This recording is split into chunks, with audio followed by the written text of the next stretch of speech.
The Lux Hour of Romance and Mystery.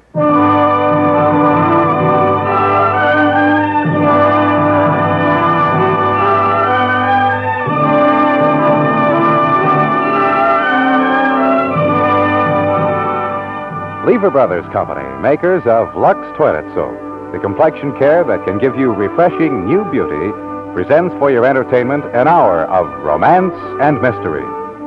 The Lux Radio Theater will be with us again in September. During the month of June, we are bringing you romantic love stories of today and yesterday, and also an absorbing drama of people who walk the Great White Way. It's an hour of exciting romance and thrilling mystery. Here's beauty news. A definite promise of smoother, fresher skin for you. It's the newly discovered Skin Tonic Action in Lux Soap Care. Skin Tonic Action actually stimulates moisture within your skin. And it's moisture within that makes your skin look really smooth, lastingly smooth. Yes, it's moisture within that brings radiant freshness. Your complexion must have natural moisture to look its loveliest. And that's just what Skin Tonic Action in Lux Care gives you. Day by day, you'll see your complexion looks smoother, and it stays smoother. And girls, if you have a dry skin problem, you, above all, should discover the wonderful blessing of Skin Tonic Action. Dry-looking skin is often dry within, lacking the natural moisture it needs. Skin Tonic Action in Lux Care quickly helps correct this condition from within. It brings new softness, a radiant, younger look. With Skin Tonic Action, just one cake of Lux Toilet Soap makes any normal skin definitely smoother, definitely fresher. You can prove that yourself so easily. Try Lux. Start daily Lux facials now. You'll find life's lovely when you're Lux lovely.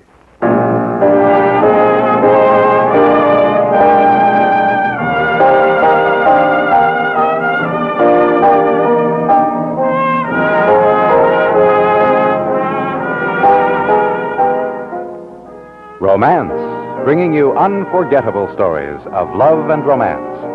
Tonight, the makers of Lux Toilet Soap present John C. Fleming and Lois Eby's unusual love story, The Glass Wall.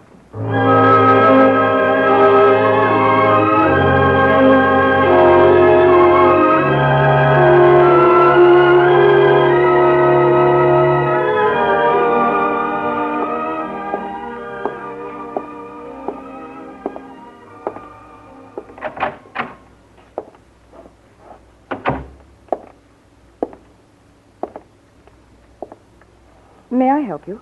I'd like to see the district attorney. He's busy at the moment. Can you wait? I've got all the time in the world, I guess. Sit down, then. It won't take that long, Mr. Stevens. Jim Stevens. Mr. Jim Stevens.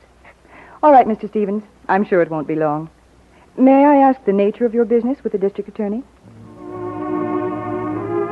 The nature of my business? Such a pat phrase. I wondered where I'd begin once I got in to see the district attorney.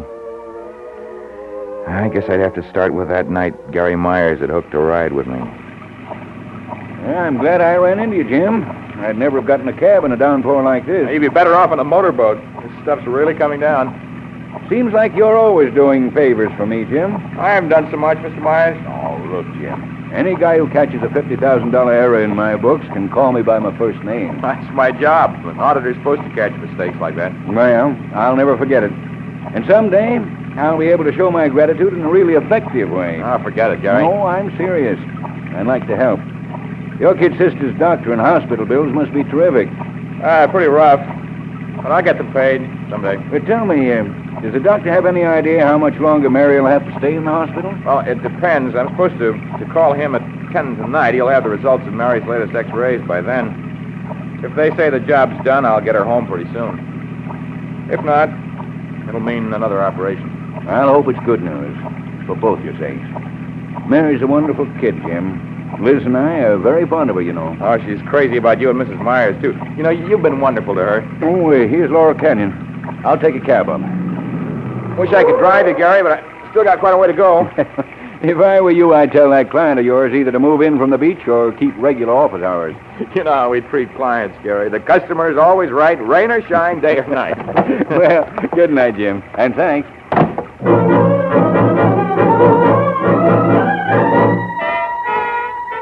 Half an hour later, I made the turn at Ocean Inn and started up the dark, winding canyon toward my client's house. I could hear the roar of a car moving up fast on the curve behind me. A minute later, I saw the faint red of the taillights lurch to the canyon side, and then I didn't see anymore. I just heard.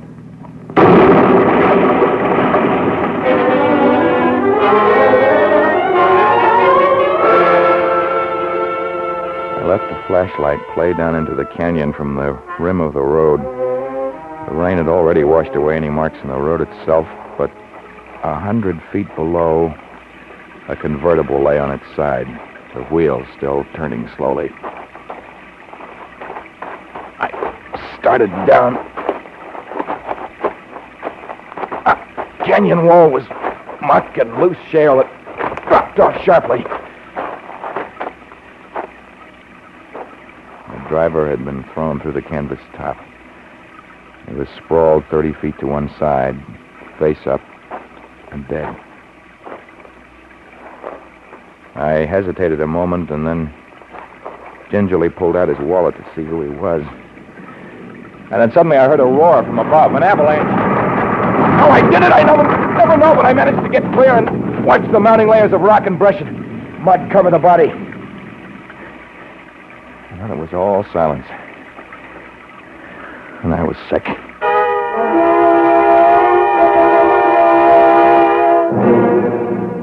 Bradley Croft, 1052 Paseo Miramar. That's what the identification in the dead man's wallet read. 1052 was 2 turns up the road. No one answered my knock. When I forced the French doors and got inside, no one answered my calls. It was a bachelor layout. Beer in the refrigerator, no food. Expensively furnished, but no phone. It was crazy. I went back to Ocean Inn to call the police. Hey, you might as well have a drink, Mac. That doll's just got started on the phone. I know her. She uses it like it's her private line. That the only phone you got? That's it. You want a drink? Yeah. Bourbon, straight. Well, that'll pass the time for you. Huh? Yeah, go ahead. Live. It's not a bad idea. The booze? The living. Beats croaking, I guess. Yeah, it does. It's a good thing, living. What's the matter, Mac? You just get the word, or you trying to give it to me? Forget it, Just came in to use the phone. She's still yakking. You want another blast? No, thanks. How much do I owe you? 75. I pulled out the wrong billfold by mistake. Bradley Croft's was handsomer and fatter than mine. I dug a bill out of mine and tucked it away. And then I took a good look at what made Croft's wallet so fat. The first 3 bills were 50s, and they were just the beginning. The grand total was $12,000. Hey, Mac, you all right? Yeah, I'm all right. Sorry. Well, you can use the phone now. The doll's finished. Oh, yeah, thanks. $12,000. No one knows but me. Though that belongs to a guy who's dead and buried under an avalanche. $12,000 I can use. I'm afraid I've kept you waiting. Oh, that's all right. I couldn't tell. Were you looking so intently at the phone booth or at me? Well, up until now, I was looking at the phone booth. It's all yours. I mean the phone.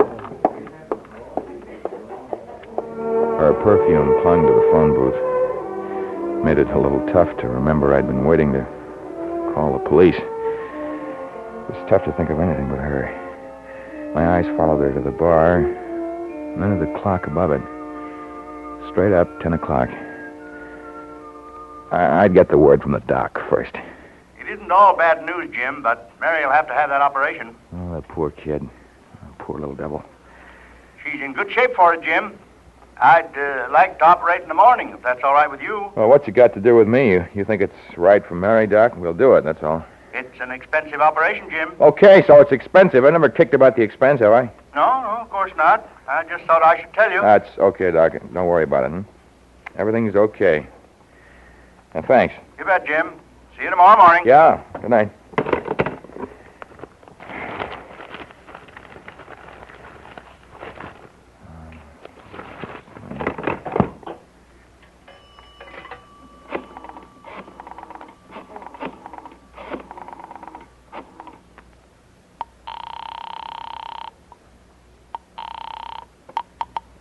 Joe's Garage.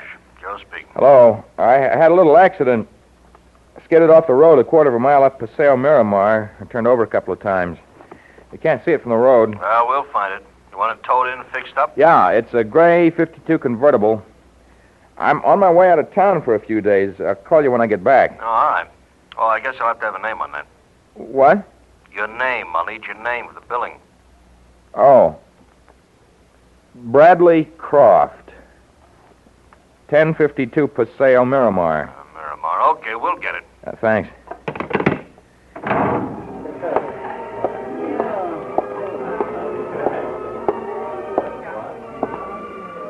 Well, hello. Hi. I wondered if you'd come over. I'll bet you did. I mean it. I even asked the bartender if he knew who you were. Oh, he doesn't. That's what he said. Can I buy you a drink? Would you like to? I'd love to. What would you like? Scotch on the rocks would be fine. Huh? Bartender, 2 Scotch on the rocks. Right, Mac. Find out his name yet, Miss Foster? I'm working on it. I'll get the poison. Maybe we'll talk then. You did ask him who I was. Why? I thought maybe he knew you. And I wanted to. Why? Because I saw you. And I liked what I saw. My name's Jim Stevens, Miss Foster. My name's Molly, Jim. You're not married or anything? Not married or anything. You? Didn't you hear him? It's Miss Foster. Here you go. Now all you need is something to drink to, huh? I think maybe I found something to drink to. Haven't I, Jim?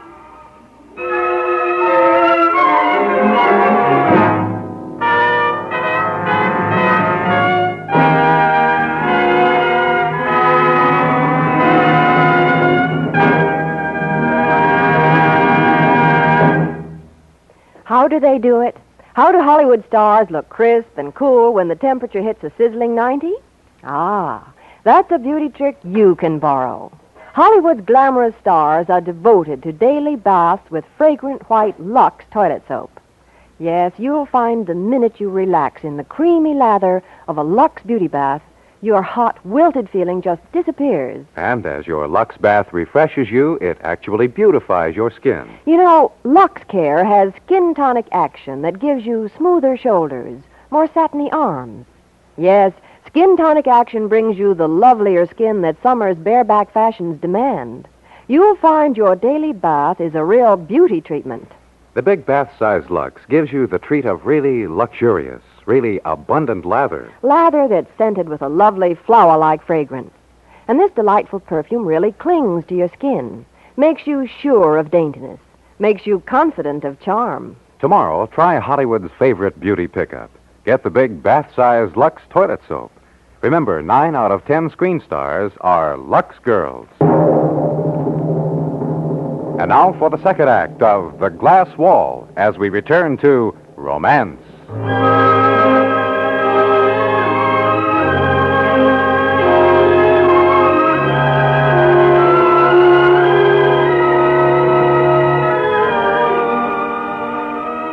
Molly was one of those things that happened quick, but you knew it was good. It felt good. Everything felt good. Even the $12,000 that belonged to the dead man. I could pay for Mary's operation and all her back bills and still have a good $6,000 left. When I got back to the office from the hospital after Mary's operation, there was an urgent call waiting for me from Gary Myers. I went right over to his office. This is one of those once-in-a-lifetime deals, Jim. Just the kind of thing I've hoped to be able to let you in on. Yeah? But we've got to move right away, and it has to be a secret, for obvious reasons. Oh, it must be big. It is. Briefly, it's this. I've been buying up Whitehall paper stock at $6 a share.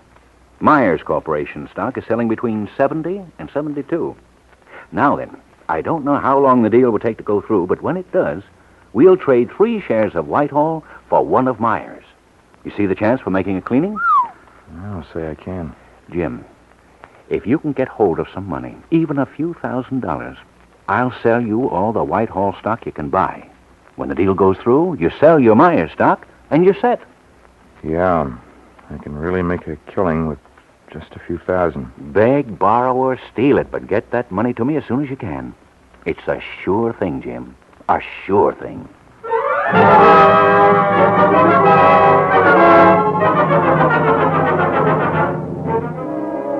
I was thinking of Mary. And I was thinking of Molly, too. Maybe I could buy a life now with Bradley Croft's money. I knew it was wrong, but too much was at stake now to worry about right and wrong. These hot dogs are wonderful. I'd forgotten how good they can taste. Stick with me, Molly. I'll give you the simple life. Hot dogs on the pier and things like sea air and surf. If it's cheap or it's free, I'm your man. I think you're my man, Jim. I like all the things you have to offer. Wouldn't it be nice if I offered more? I like it the way it is. You know I like it. I think you do. I just don't understand it, I guess. When I first saw you, you looked expensive. I thought it would take money. Jim. Well, you know what I mean. Ciro's, LaRue, where the money goes. Didn't know you'd go for hot dogs. And me. I didn't know I would either. But I do. Molly, I guess I want to know what went on before me. I guess I want to know where you went. Who took you, your clothes, your perfume, the rings. You don't talk about anything but us and now. Us and now are the only things that are important to me, Jim. There are things you're not telling me, aren't there, Molly? Yes, there are. I thought so. And how about you? Is your life a wide open book? Isn't there something you're not telling me? Yes. There is. This thing you're not telling me. Does it keep you from loving me? Oh, no. Oh, no, Molly. Please believe that. I believe you. And you must believe me. Whatever happened before, whoever I knew. You're the only man. Really.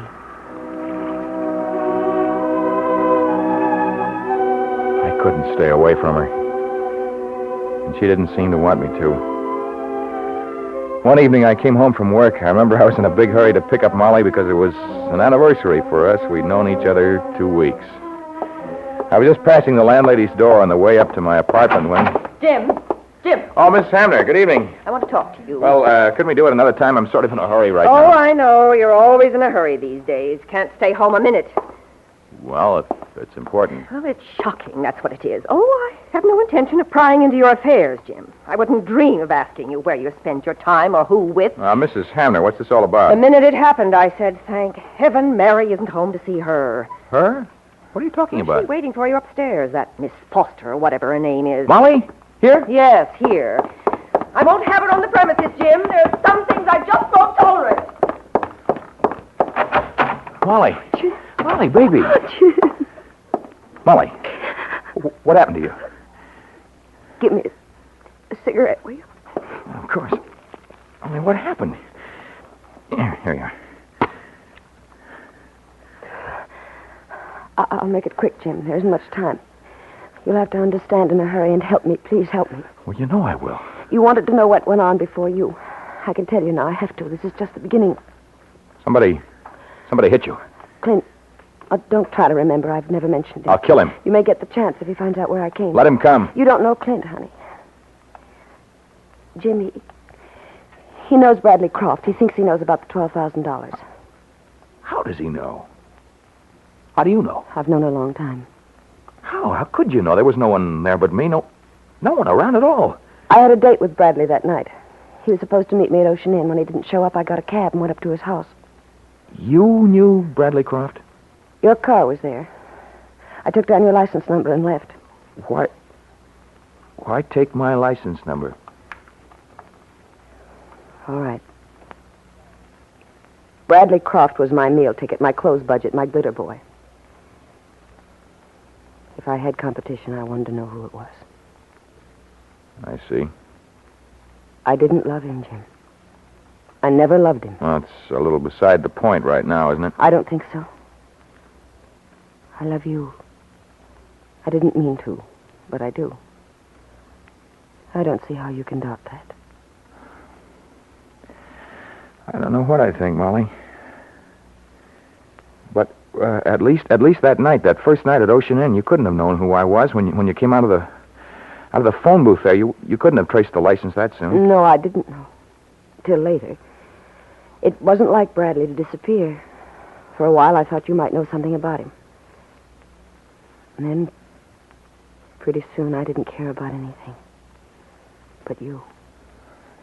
You said Clint beat you. Who's Clint? The dirty work boy, the man with the gun. He worked for Bradley. Maybe I ought to know what Bradley did. He was a finger man. The personality kid who moved in the right circles, saw all the right jewels and who they belonged to. Clint did the follow-up work. They split. And you? What was your share of the take? The basic things. Food, clothing, shelter. What got Clint so excited today? Why do you want to push you around? This little clip from the classified section of today's paper. Read it. Oh, see. Well, the owner of gray 1952 Cadillac convertible, California license number 1I742, wrecked on Paseo, Miramar, Tuesday night. Please contact Joe's garage at once. Important. That's Brad's car. Yeah, I know. Clint's after Brad. Or the $12,000 he had on him. I'm afraid both of them will be a little tough to find. Jim, I love you. And I'll love you after you answer my question, no matter what the answer is. Did you kill Bradley? No, he had an accident right in front of me. And the rest of it, you wouldn't believe if I told you. Oh, darling, I'll believe anything you say. Just please love me. And please take me somewhere where Clint can't find me. You think he followed you? I don't know. He might have. He could have. Be careful, darling. Hello? Gary Myers, Jim. Oh, yes, Gary. You haven't forgotten about tomorrow, have you? Tomorrow? Yes. We're picking Mary up at the hospital to drive her to the ranch.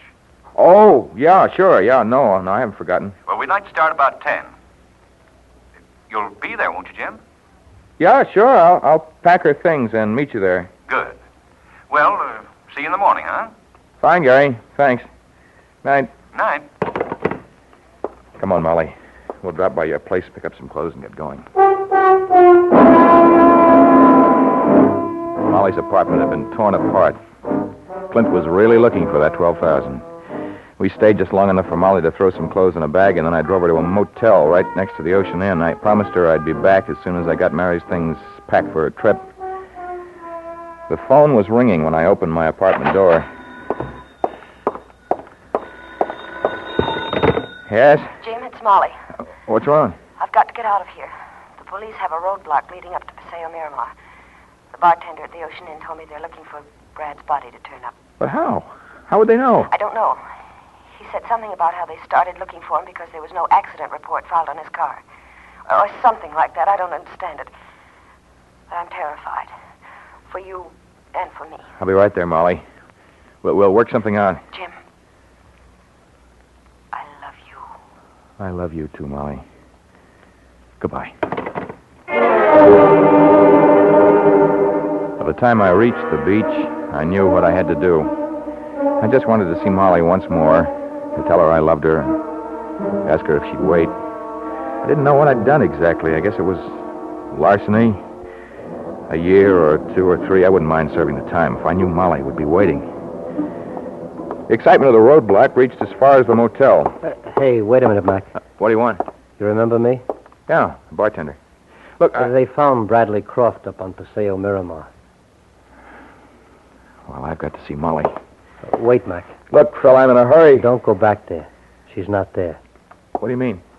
Mac, I'm sorry, but you gotta know. She's dead. Dead? I just talked to her. She couldn't be. A guy killed her. Clint somebody. They caught him right away. She couldn't be. I don't know how much it means now, but she was crazy about you, Mac. She bent my ear good about you.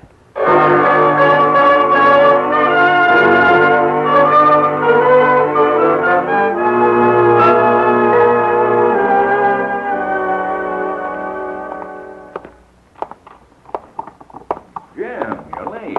Mary's all set out in the car. I brought her bags. Gary, I've got to talk to you. Well, come on. We'll talk on the way to the car. I never saw a kid so I'm not going to the car, Gary. I can't. Jim, what's wrong? Everything. Everything's wrong. But look, you like Mary, don't you? You and Liz, you know what a great kid she is. She's like a daughter to us, Jim. You know that. Could she be a daughter, Gary? Could you take care of her for me? If I just knew that Mary was okay with people she loved, who loved her, then... Jim, what happened? Well, Gary, didn't you wonder where a guy like me got the money for that stock? All of a sudden, I come up with a few $1,000s. Didn't you wonder about that? Can I do anything to help, Jim? Yeah. Like I said, you can take care of Mary. When she finds out about her big brother, try to help her understand, huh? Try and tell her so it won't hurt too much.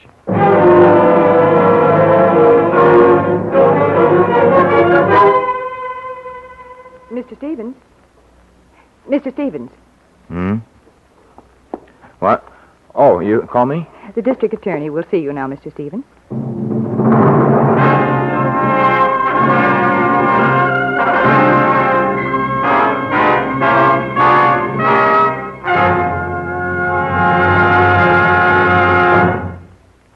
Girls, have you tried Shadow Wave?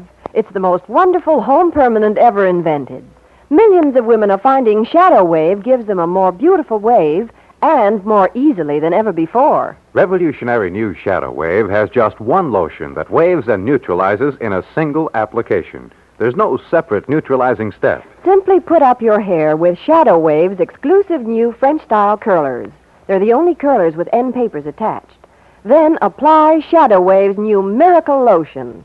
It's the only lotion that waves and neutralizes in one application. And that's all. Guess everything. No neutralizer, no rinsing, no timing. Just let your hair dry and brush out into shadowy, soft, long-lasting curls. Shadow Wave is guaranteed by the makers of Lux Toilet Soap.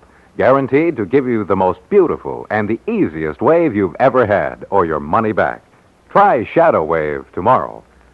Shadow Wave, wave, wave, wave, wave.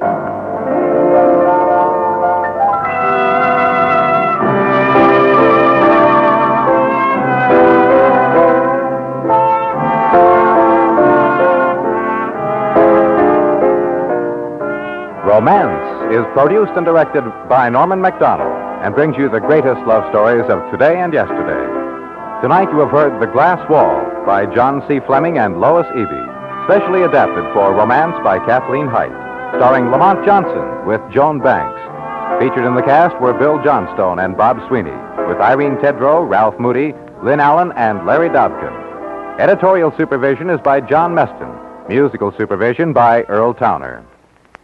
Next week, Lux Toilet Soap, the complexion care that can give you refreshing, lasting new beauty, will bring you another story for your entertainment.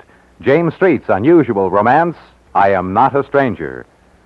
The Lux Hour of Romance and Mystery will continue in just a moment with Broadway's My Beat and the story of violence spun out of shock and riot of a carnival. But first, a brief pause for station identification. This is the CBS Radio Network.